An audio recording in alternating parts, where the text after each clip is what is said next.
Attention à ce petit faux rebond sur le Bitcoin, on est revenu chercher les 27 400 $, mais vous allez voir avec moi dans cette émission que ce petit rebond est juste venu chasser certains stops, mais que ce n'est pas pour autant que le Bitcoin est déjà reparti à la hausse. Donc restez bien avec moi jusqu'au bout de cette émission, je vais vous montrer exactement à quoi a servi ce petit rebond et si oui ou non le Bitcoin veut enfin rebondir. On va aller voir du coup ensemble le Bitcoin, on va analyser le crypto total, on va voir la Bitcoin dominance, Ethereum, on va rapidement passer le gold et ensuite on terminera comme d'habitude par le dollar. Alors comme d'habitude les amis, si le menu vous plaît, restez avec moi jusqu'au bout de cette émission parce que c'est ce qu'on va aller voir tout de suite.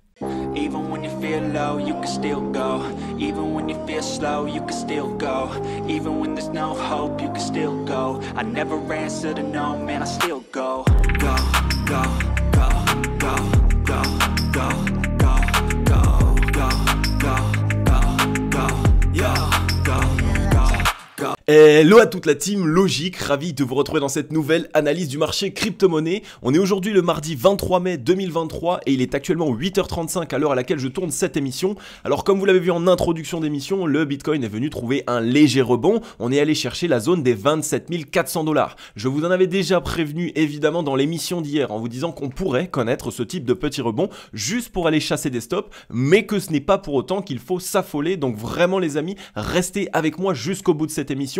Je vais vous montrer exactement qu'est-ce qu'il pourrait se passer sur le Bitcoin et donc si oui ou non c'est le moment d'essayer d'entrer en position. On voit un Bitcoin sur la journée qui pousse 1,8%, une session asiatique qui a été quand même assez importante. On est repassé des 26 500 environ jusqu'aux 27 400 très rapidement. Donc petit short squeeze qui a eu lieu, peut-être qu'il y avait trop de short, peut-être qu'on avait juste une zone de stop à vouloir chercher avant potentiellement de continuer la correction. Donc Bitcoin qui se montre fort mais surtout qui fait pumper les altcoins. On voit 2,5% de performance avec Ethereum, Polkadot qui vient ici avec 1,7%, on voit un ADA Cardano qui pousse 2%, Matic qui pousse 3,4%, le AVAX aussi avec 3,1% et comme d'habitude le BNB qui nous pousse 2,1%. Donc comme vous le voyez sur cette journée et sur ce rebond du Bitcoin, qui est-ce qui en a profité le plus? Et bien pour l'instant au niveau des performances c'est les altcoins.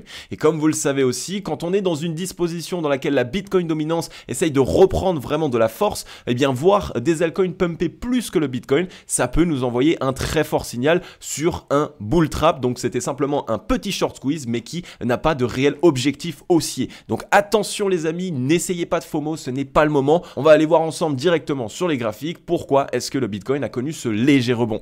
Juste avant les amis, comme d'habitude en introduction d'émission, je me permets de vous rappeler que j'ai mis en place un groupe Telegram totalement gratuit. C'est un groupe de discussion et un groupe d'échange, d'entraide dans lequel je suis présent ainsi que différents de mes experts. Donc on a des experts en investissement, des experts en trading et aussi évidemment il y a moi-même dans le groupe.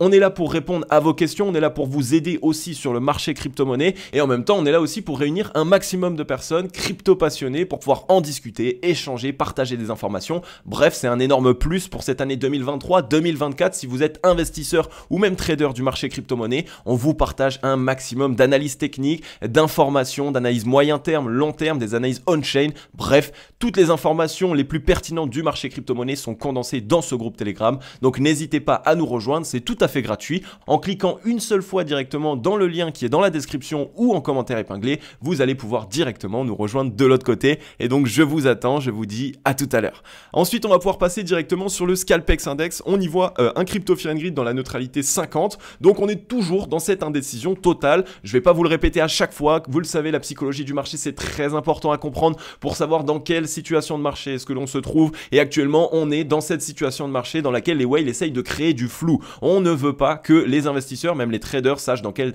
direction est-ce qu'on va partir. Donc pour l'instant, en fait, elles s'amusent. Quand on est dans ces moments d'indécision totale, la smart money est juste là pour chercher des liquidités. On cherche des longues, on cherche des shorts, on cherche des longues, on cherche des shorts. Et qu'est-ce que ça permet? Eh bien tout simplement, en fait, regardez ici, le prix, ce qui se passe quand on est en indécision, c'est qu'on a un prix qui fait quelque chose comme ça. Il vient chercher les liquidités, boum, boum, boum, boum, boum. Et donc en faisant ça, à la fois on liquide, mais aussi on accumule ici évidemment sous le range des liquidités ici longues, et au-dessus du range on accumule des liquidités short. Et donc qu'est-ce que ça fait? Eh bien la smart money, à un moment donné, elle va pouvoir prendre une décision en fonction de s'il y a plus d'argent en haut évidemment, donc du côté des shorts, ou est-ce qu'il y aura plus d'argent du côté des longues. Donc vraiment gardez bien tout ça en tête. Pour l'instant il n'y a pas de décision qui a été prise sur le marché, et c'est pour cette raison qu'on assiste à ce type de rebond, mais ce n'est pas pour autant qu'il faut FOMO, et ce n'est pas pour autant non plus que la décision a été prise. Pour l'instant il n'y a rien, on est toujours dans un range et on est toujours dans une neutralité 50-50. Un social index sur up, un market order flow en recherche de vente forte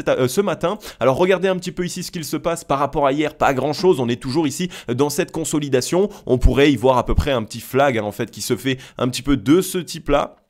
Donc on est en train d'évoluer à l'intérieur, toujours un range, on est toujours bloqué ici par la zone de résistance des 27 400 $, et on a la zone de support qui maintient ici avec les 26 656 $. Comme vous le voyez ici, sur cette nuit, un marché asiatique assez agité, on est venu mettre en place un tout petit mouvement assez rapide pour revenir chercher les liquidités ici, tout simplement du précédent top. Donc on est revenu chercher les 27 477, donc c'est ce qu'on appelle tout simplement une liquidation short. On est revenu ici réaliser un mouvement très brutal pour liquider un maximum de short. Et c'est tout à fait normal, étant donné qu'avec cette mèche, on avait liquidé les longues, avec cette mèche, on avait liquidé les longues. Donc de cette manière, ici, il nous a fallu un petit mouvement pour aller nettoyer cette fois-ci les shorts. Mais tant qu'il n'y a pas ici de réelle cassure, donc une vraie clôture 4 heures au-dessus des 27 412 $, alors on reste dans une disposition qui est baissière avec des tops de plus en plus bas. Et donc on a toujours 70% de probabilité de venir continuer la cassure baissière qu'on avait réalisée ici, évidemment, de ce triangle de compression, hein, je vous rappelle, à ce niveau-là. Donc là, ici, boum, cassure.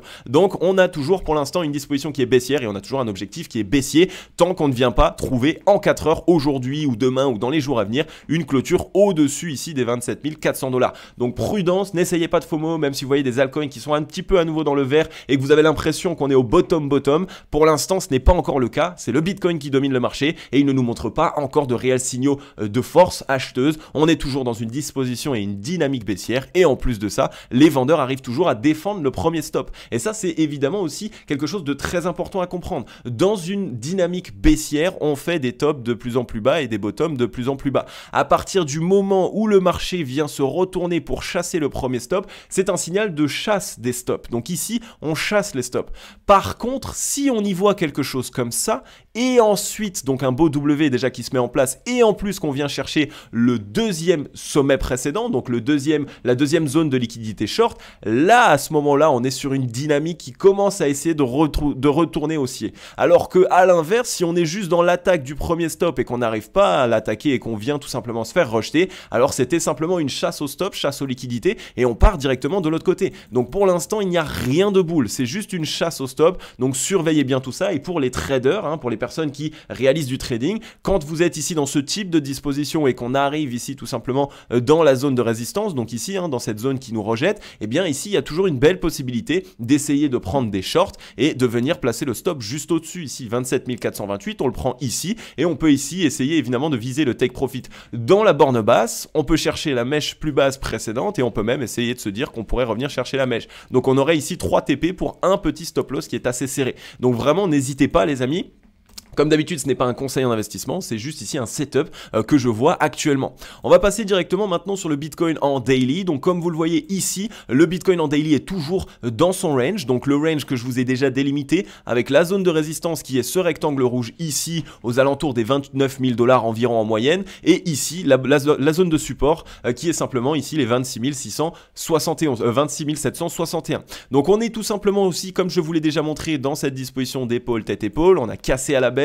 Donc on a toujours notre objectif aux 23 000 $. On vient trouver une consolidation ici sur la borne basse puisqu'on est ici sur le support, ainsi que entre le MA89 et le ruban de moyenne mobile. Donc c'est tout simplement normal, comme je vous l'ai déjà expliqué en daily. Le MA89 c'est une zone qui est très défendue de la part des acheteurs professionnels puisque ça montre tout simplement la moyenne de prix sur les 89 dernières périodes. Donc les professionnels souvent essayent de racheter cette zone pour la défendre, et si à l'inverse on arrive à la casser à la baisse, alors c'est vraiment que les vendeurs vendeurs ont dominé le marché, ont dominé le mouvement et donc là on a vraiment un mouvement baissier plus important qui risque d'avoir lieu. Donc là, rien de plus à dire qu'une simple compression du prix, compression de la volatilité. Regardez aujourd'hui, on est venu faire quelque chose d'intéressant dans l'action price, on est revenu avec la mèche chercher tout simplement les liquidités ici qu'on a pu accumuler sur ce petit range. Donc les shorts qui se sont positionnés et qui ont mis leur stop au 27 400 se sont fait directement sortir. Donc c'est un très bon signal entre guillemets, mais c'est un bon signal non pas pour dire que le Bitcoin est bull, mais au contraire pour dire que malheureusement il peut continuer son mouvement baissier. On est venu chercher les shorts, on est en train de se faire rejeter. Si aujourd'hui on trouve une clôture daily sous les 27 300 $, à ce moment-là on aura de fortes probabilités de revenir du coup chercher notre objectif des fameux 24 000, 23 300 $. Si on regarde maintenant sur le MACD, pour l'instant, c'est pas encore génial. On a certes une petite divergence qui est en train d'essayer de se mettre en place ici. Elle n'est pas encore valide puisqu'on n'a pas cassé la zone de neutralité, mais cette divergence peut tout à fait s'invalider puisqu'on est au contact de la zone de neutralité. Si la zone de neutralité aujourd'hui nous rejette, eh bien vous voyez qu'on serait ici dans cette disposition de M. On invaliderait la divergence et donc on aurait vraiment le momentum qui se déverserait ici pour les vendeurs. À l'inverse, par contre, si aujourd'hui on y voit vraiment une cassure de la zone de neutralité, alors on voit qu'on aurait un petit W avec divergence haussière et ça pourrait être un signal bullish. Alors pour l'instant ce n'est pas le cas, on a d'ailleurs très peu de signaux qui nous montrent qu'on devrait réaliser ça, mais comme d'habitude je vous présente tous les scénarios au cas où si évidemment le marché le décidait. Parce que vous le savez, c'est pas moi qui décide ce que va faire le Bitcoin ou le marché des crypto-monnaies, c'est tout simplement le marché qui décide. Le marché aura toujours raison, même quand ça n'est pas tout simplement ce que l'analyse technique nous présente. Là où sur le RSI on voit qu'on est on n'a pas vraiment de divergence haussière, ici on voit un bottom ici qui est plus haut que le deuxième bottom, donc pas de divergence sur le RSI, on est peut-être juste en train d'essayer de retester les 50 de RSI, on n'y est pas loin,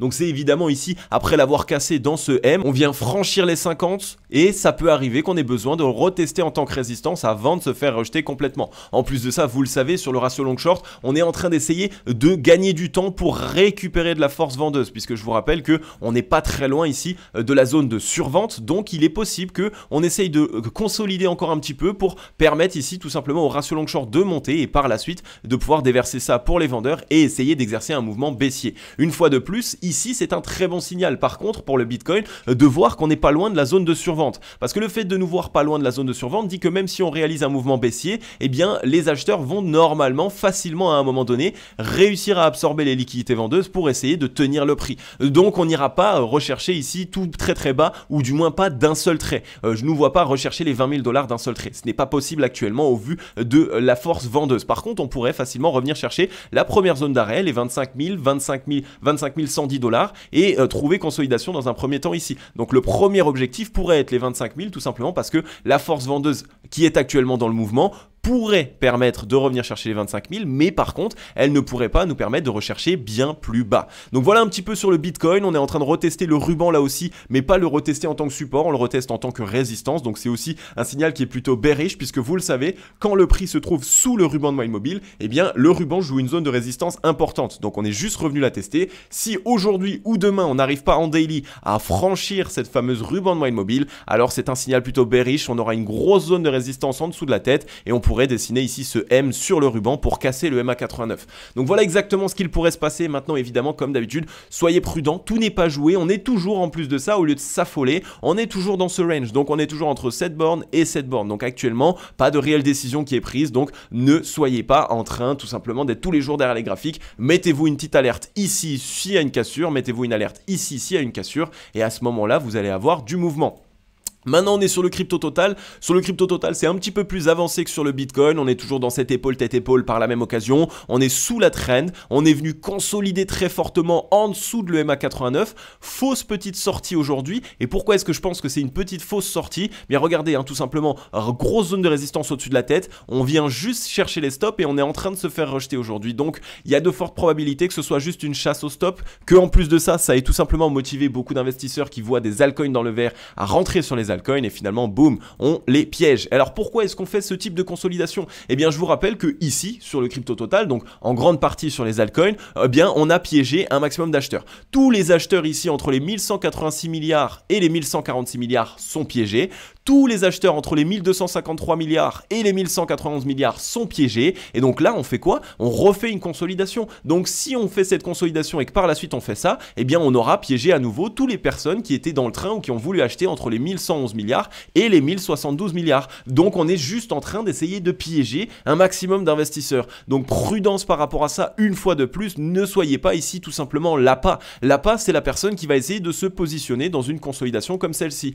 Quand on veut être un investisseur ou un trader intelligent, on attend une décision, soit une cassure de la zone de résistance, soit une cassure de la zone de support. Là, on est dans une consolidation. Donc si on casse, ok, on peut essayer de prendre des décisions. Si on ne casse pas, pour l'instant, on attend tout simplement et on essaye de mettre en place des scénarios comme on le fait actuellement. Donc comme je vous l'ai montré, les acheteurs sont piégés. Il y aurait très peu de probabilité qu'on vienne tout simplement repartir à la hausse parce que sinon, on libérerait les acheteurs piégés. Et si on libère les acheteurs piégés, alors autant vous dire qu'il n'y aura sans doute plus de scénario baissier. Il y aura sans doute ici vraiment une reprise, quelque chose de ce type parce qu'il y aurait eu trop de vendeurs. Alors actuellement, ce n'est pas ce que je vois, mais comme d'habitude, on garde toujours tous les scénarios en tête. On va tout simplement ici être prudent et attendre de voir ce qu'il se passe. Sur le ratio long short ici, pareil, la consolidation commence pour l'instant à permettre aux vendeurs de récupérer un petit peu de force et aux acheteurs, eux, de s'essouffler. Donc pourquoi est-ce qu'on le voit? Eh bien, on a eu un croisement haussier, on est en train de commencer à remonter sur le ratio long short, alors que sur le court, c'est tout simplement une vraie consolidation, on ne fait rien. Donc ça, c'est un signal tout simplement qu'il y a pas mal d'acheteurs qui essayent de re-rentrer à nouveau dans cette consolidation,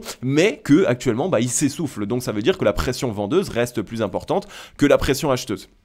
Sur le ratio long short, on a aussi cette petite divergence haussière, comme sur le Bitcoin, retest de la zone de neutralité. Donc de votre côté, il est de votre devoir, les amis, de regarder si aujourd'hui on clôture au contact ou si on clôture tout simplement au-dessus. Si on clôture au-dessus, comme je vous l'ai dit, ça pourra être un signal bull. Donc à ce moment-là, il faudra changer le scénario. Mais si on clôture en dessous, à ce moment-là, on a de fortes probabilités de venir mettre en place un M sur la zone de neutralité et donc un rejet à nouveau ici, tout simplement sur les alts. Et je vous rappelle qu'on est toujours dans cette épaule tête-épaule, que l'objectif n'a très nettement pas été atteint, puisque l'objectif de cette épaule tête-épaule sur les alts, depuis la cassure, serait ici un retour aux 964 milliards. Donc voilà un petit peu ce qu'on pourrait viser sur le marché, sur les alts, tout simplement, et en fait ça nous donnerait encore depuis aujourd'hui une correction ici jusqu'aux 964 milliards, une correction tout simplement d'encore 12 à 15%. Donc soyez vraiment prudents, ça pourrait faire extrêmement mal. Maintenant on est sur la Bitcoin dominance, et bien la Bitcoin dominance, vous voyez, c'est toujours extrêmement propre, on tient toujours ici cette trend haussière, on est toujours dans le ruban de moyenne mobile, on est en train tout simplement de prendre appui à l'intérieur, boum, on est en train de faire des beaux W dessus, c'est vraiment très bullish ce qui se passe sur la Bitcoin dominance. Attention à une cassure imminente, en daily on est sous la zone de neutralité, donc les acheteurs ont bien récupéré de la force. Si on regarde sur le RSI, pareil, petit W sous les 50, on est en train de les retester aujourd'hui, on verra si on arrive à trouver une clôture daily aujourd'hui au-dessus de cette zone. On tient pour l'instant toujours les bottoms de plus en plus haut sur le MACD, on est en train de s'attaquer à la zone de neutralité. Bref, pour l'instant on est toujours dans cette consolidation, dans cette compression sur la Bitcoin dominance, sous une zone de résistance clé, puisque je vous rappelle que regardez ici, la zone nous a rejeté une fois, deux fois à ce niveau-là, trois fois, quatre fois, donc c'est vraiment une zone de résistance clé. Mais le fait de ne pas se faire rejeter actuellement, c'est vraiment un signal qui est bull pour le Bitcoin, mais ça ne veut pas dire forcément que c'est le Bitcoin qui va réaliser des performances haussières. La Bitcoin dominance nous montre tout simplement que c'est le Bitcoin qui va réaliser des meilleures performances. Mais quand on fait un mouvement baissier, eh bien ça montre tout simplement que le Bitcoin sera plus résilient. Donc s'il corrige de 10, les altcoins eux corrigent de 15 voire de 20. Ça ne veut pas dire que le Bitcoin lui va avoir toutes les liquidités et qu'il va toujours pumper. Non, dites-vous tout simplement que ici cette disposition de Bitcoin dominance, elle peut très bien trouver une cassure haussière alors que le Bitcoin corrige, tout simplement parce qu'il corrigera moins fort que les altcoins. Donc restez bien prudent par rapport à ça et surtout gardez ça en tête, c'est extrêmement important. On va passer maintenant sur Ethereum. Sur Ethereum, c'est pareil que sur le Bitcoin. Petit retest ici tout simplement du ruban de moyenne mobile. On voit qu'aujourd'hui on est venu faire quand même un mouvement assez important, revenu chercher les 1873 $ sur Ethereum. On a pour l'instant une cassure d'un W qui s'est faite, donc attention, on va surveiller la clôture daily. Pour être persuadé de ne pas avoir de W sur Ethereum, il nous faudrait vraiment une clôture daily en dessous des 1826 $.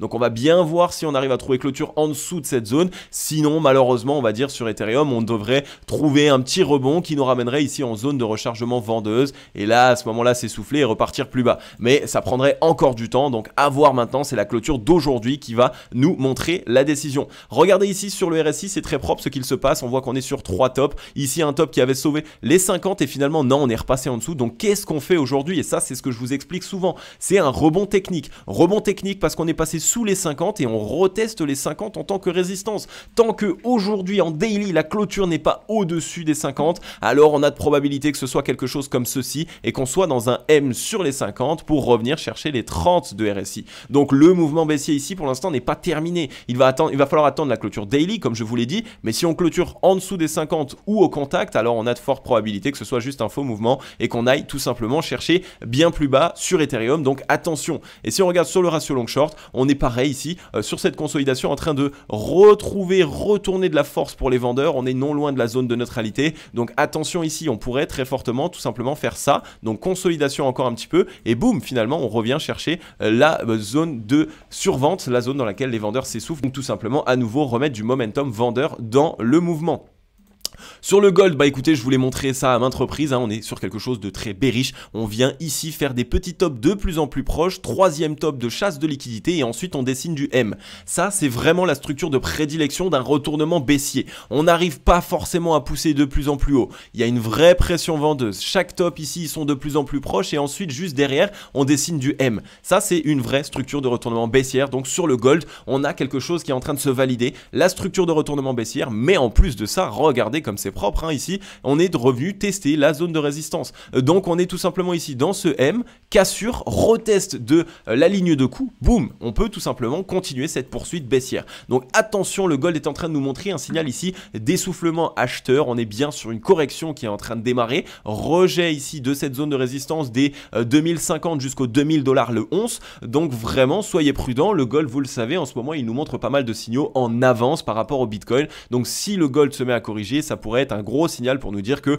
la plupart des métaux précieux, la plupart des valeurs refuges, mais aussi évidemment de tous les actifs à risque, eh bien risquent de connaître une correction. On est sur un très gros M, retest de la zone de neutralité, mais on voit que ça a été gagné par les vendeurs, donc gros signal ici, le momentum est gagné pour les vendeurs, le gold risque de connaître une correction. Mais c'est un très bon signal pour nous en tant qu'investisseurs. Personnellement, je chasse en ce moment le gold, donc j'attends ce retracement et dès qu'on l'aura, je pense personnellement m'investir à nouveau dans le gold. J'ai besoin de me diversifier et je pense que un gold ici qui retrace de 10-15% ici et qui reviendrait chercher entre les 1800 et les 1700, ça pourrait être vraiment une très belle opportunité pour l'année 2024. Je pense concrètement que l'année 2024 sera une année dans laquelle les valeurs refuges seront des valeurs qui vont vraiment prendre beaucoup de gains, qui vont réaliser de grosses performances, mais je ne crois pas que ce soit sur cette année 2023 que ça va se mettre en place. Donc pareil sur le gold, on surveille bien tout ça, mais en tout cas on pourra avoir de belles opportunités d'ici peu. Et maintenant sur le dollar, eh bien j'ai envie de vous dire depuis avant, je ne vous montre que des analyses techniques qui sont bearish parce que c'est le cas, hein, c'est ce que le graphique nous montre, mais là je vais vous montrer quelque chose de bullish et comme ça vous allez pouvoir voir la différence entre quelque chose de bearish et quelque chose de bullish. Là on a le dollar, regardez ce que le dollar nous a fait. Double bottom, même triple bottom, cassure du coup de la ligne de coup, on est venu retester la ligne de coup ici avec la mèche, hein. Je vais vous enlever le ruban comme ça vous le voyez bien, ici on est venu tout simplement retester ici la ligne de coup, donc boum, triple bottom, cassure, retest, on vient faire une cassure à nouveau et là en plus on arrive sur le ruban, on a cassé le MA89, hein, clôture daily au-dessus de le MA89 et on reteste avec la mèche et on voit que pour l'instant on ne vient pas trouver de clôture en dessous des 103.05 points. Donc vraiment on a quelque chose qui est bullish ici, le retest de le MA89 ici est très bullish, tant qu'on ne voit pas un dollar passer en dessous de le MA89, alors on est sur quelque chose qui vraiment risque d'être une belle poursuite haussière et en plus de ça, tant qu'on tient le MA89, eh bien il nous faudra une belle décorrélation, mais on risque bien de valider ce triple bottom, ce qui pourrait nous ramener déjà chasser les stops entre les 105,65 points et les 106 points. Donc déjà ici, boum, on irait chasser les stops. Et après, en fonction de la force qu'il y a, vous voyez, hein, en fait, hein, tout simplement ici, le dollar, il est dans un W pour l'instant. Donc si ici, on arrive à bien chasser les stops et à continuer le mouvement, le dollar, hein, plus rien ne l'arrêtera, il reviendra chercher sa grosse zone de résistance des 110 points ou au moins toutes les liquidités qui se trouvent jusqu'aux 108 points. Donc là, on a un dollar qui est sur quelque chose d'extrêmement bullish, donc malheureusement attention, c'est mauvais pour le marché crypto-monnaie. On a encore un petit peu de force ici, hein. On voit qu'on est sur un très gros W dans le momentum, on pourrait encore légèrement pousser et c'est vraiment ce que j'attends. Le dollar, j'aimerais qu'il pousse ici, qu'il vienne chercher sa zone de survente, comme ça après c'est réalisé, comme ça son mouvement aussi aura été fait, les vendeurs se seront essoufflés et là on aura un départ de mouvement baissier, un départ de retracement. Donc j'attends concrètement d'être dans cette zone de survente et à ce moment là potentiellement que je pourrais concrètement essayer de me positionner plutôt bull sur le marché crypto. On est en train ici pareil d'être sur un W, attention à cette petite divergence baissière, c'est pour cette raison qu'aujourd'hui je pense que le dollar va nous donner sa grosse décision. Si on se fait rejeter, c'est mauvais, à ce moment là peut-être que le dollar a fait une fausse cassure haussière. Par contre si on continue bien notre hausse, alors on valide le W et on va revenir chercher la zone de surachat entre les 90